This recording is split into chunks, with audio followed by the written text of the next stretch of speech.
one of the most interesting ways of creating space between you and the self in any arising situation is asking questions.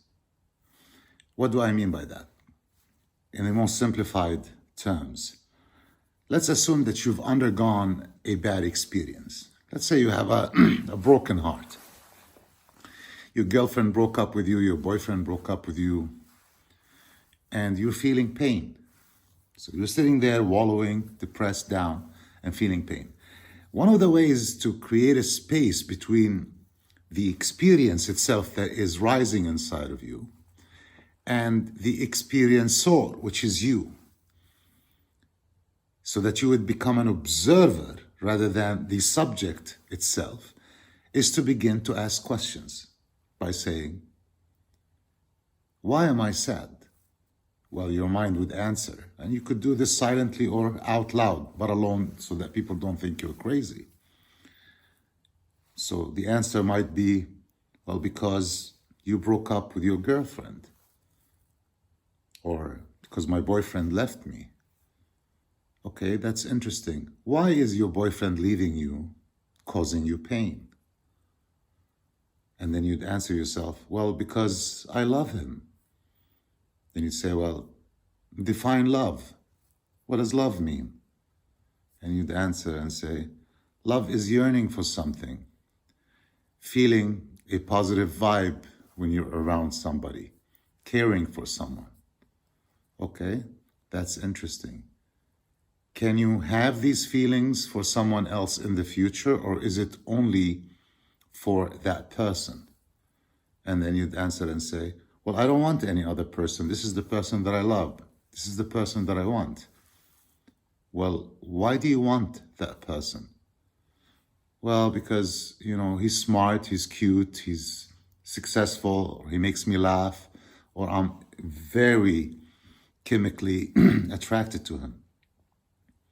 Okay, and the lack of these things make you feel down and sad? Yes, because I want these things. I want all of that. Okay, you don't believe that anyone else in the world is capable of providing you that? Well, I'm not sure about anyone in the world, but right now, this is the person that I want. I've been with this person for quite some time, and I love this person. Okay, that is great, but that person is no longer in love with you, which means he is not willing to share that experience with you. You don't believe that in the future you can meet someone that could actually give you a different experience that is maybe far more superior than this one? And you'd say, no, I don't believe so. This is the man of my dreams. Well, what are your dreams? So on and so forth. So what I'm trying to say is that you begin to become your own life coach. You become your own counselor, if you may. And by following this example, you detach slightly. I'm not saying that you're going to detach completely, but you detach slightly from the person that is experiencing the pain. So you become the counselor and the person that is experiencing the pain. And the longer this conversation takes place, and you keep playing it smart, every answer you come up with a question. And for every question, there must be an answer. And then you come up with another question. This creates space between you, the person, the essence, the soul, if you may, the one that has occupied this body to experience this life, and the weaker element in you, which is the body and the mind that is experiencing the pain. In a way, this is how people, for example, go to jail for 30 years and are able to survive.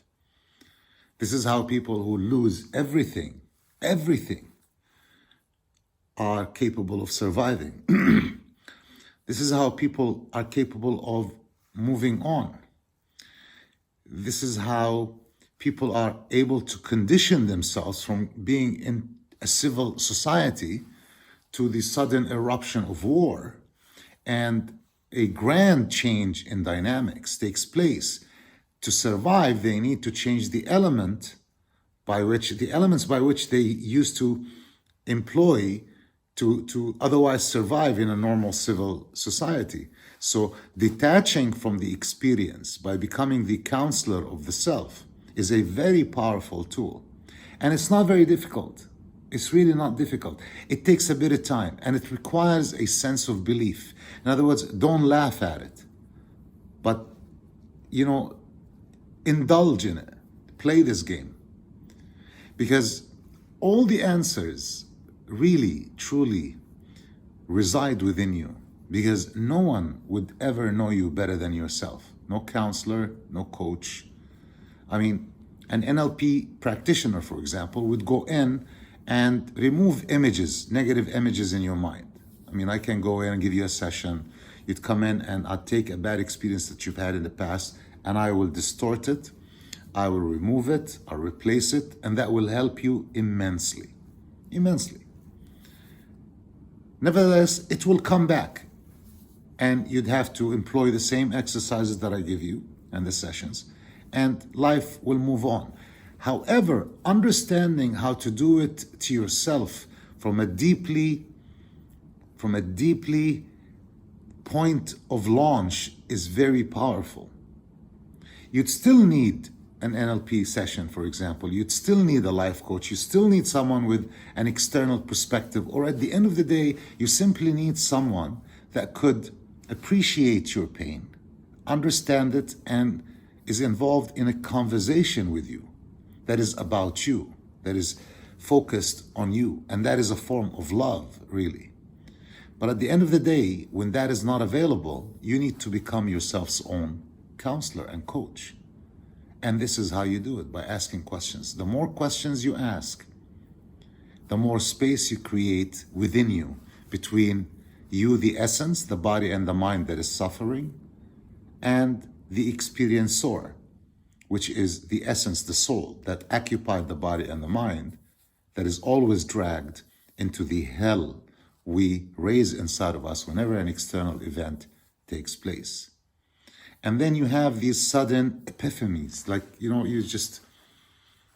realize, all that is going on within me is a series of thoughts that are arising because of an external event that then pushes my body to pump certain chemical streams into my blood. And as such, I feel bad. And the only way I can change that is by changing the thoughts that are in my mind and begin to look at things in a positive way. Well, can you think of negative things that you've experienced with this person? Could you take yourself 10, 15 years forward in the future and see this person being old and miserable to be with? Could you see the shortcomings? Let's focus on the shortcomings. Let's be honest and forthcoming and focus on the shortages in the personality of that person, the bad things they used to do. And let's focus on that. Let's bring that. So you'd come up with one or two answers, and then you observe them, you look at them, and you make them the focal point. With time and with training, you can overcome a broken heart in minutes. The resonance will be there, the feelings will lurk, because the pumping of the chemical elements in the body that arise because of the situation are so intense, it takes your body time to wash them away.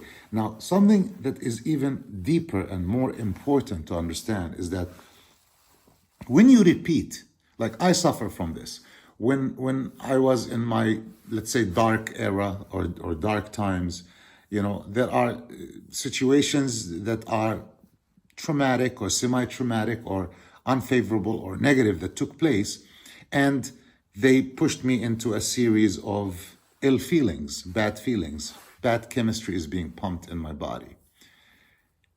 And every time I remember, the thoughts arise, then the body has its chemical memory, and the body pumps these chemical substances into the bloodstream. With time, what I've realized is that I have developed a dependency. And so is my subjects or people that I've helped when I was studying all of this, is that we develop a dependency. It's like being an alcoholic. It's like being a drug addict. It's like not able to go to sleep without having 3-4 drinks.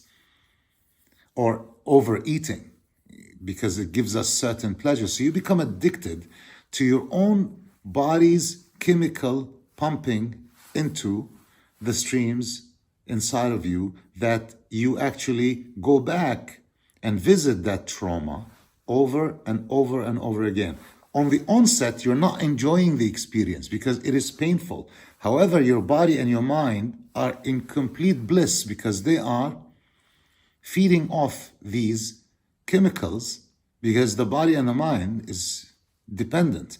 Yeah, the difference is that, certain drugs and drinking, give you a euphoria, you feel good and you feel happy, but eventually, as we all know, over drinking, over drugging will cause you health deterioration, mental instability, pain, weakness, sickness, illness, etc. So it's exactly, the only difference is that in the other case, the negative aspects of it are very apparent at the very beginning, so that's why you're not enjoying it. But eventually, at the end of it, you'd begin to reap the rewards by understanding what's going on, and you begin to awaken, and you begin to heal.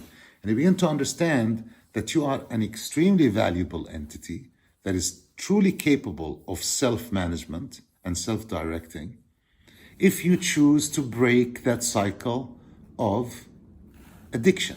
But if not, then you know what? You're enjoying it. It's just like, let's say I get into a bout of whining and complaining about something that is wrong in my life. And I do it over and over with a friend or a couple of friends or a relative, or over and over and over and over again. And they're trying to help me, and they listen and they talk and they push me and they motivate me. At the end of the day, I know how to get out of that cycle. I understand it. I'm very fully aware. However, I'm addicted to those hormones. I'm addicted to that concept of me in that particular way. It's like when they say, the victim mentality. You love being the victim, or you love receiving attention from others, and the only way to receive attention is by magnifying the issues that you are living or going through. And then there are genuine complaints and genuine pain and genuine sad feelings that require help, nurturing, love, and compassion, because we are human beings at the end of the day, and we need these things. There's nothing wrong with them. There's absolutely nothing wrong. Even if you are capable of helping yourself, to reach out and ask someone else to listen and to pump you up and to tell you positive things, or to understand, or to analyze with you, and go through that journey. And it becomes a mental stimulus, so long that at the end you understand that you can get out of it and you are not bound by it. And it's not the end of the world, and it's not gonna destroy you.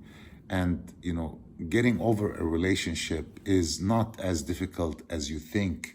And it's not as complicated as you think, because at the end of the day, whatever you feel with that person is a set of chemical reactions. And all you need to do is replace them with better chemical reactions and not develop a dependency on those negative chemical reactions. It's LR, you all, the Gucci philosopher, Loay Ragheb. Thank you very much for listening.